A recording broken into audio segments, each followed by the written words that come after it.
கல்யாண விடயங்களிலே ஒரு விலை நடக்கின்றது என்ன தெரியுமா?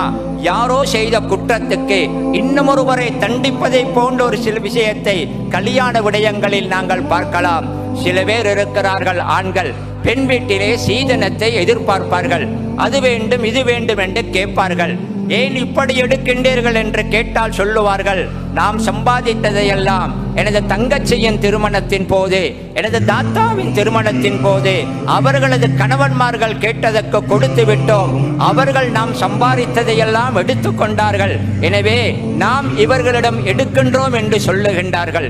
யாரோ ஒருவர் செய்த குத்தத்துக்கு யாரோ ஒருவர் இவர்களிடம் சொத்தை கேட்டு அவர்களிடத்திலே கட்டாயப்படுத்தி எடுத்ததற்கு அவர்களிடம் பழி வாங்காமல், அவர்களுக்கு குற்றம் சொல்லாமல், யாரோ ஒரு அப்பாவி பெண்ணுடைய குடும்பத்திடம் பழி வாங்குவதை போன்று நடக்கக்கூடிய நிலைமைகளை நாங்கள் பரவலாகவே பார்க்கின்றோம்.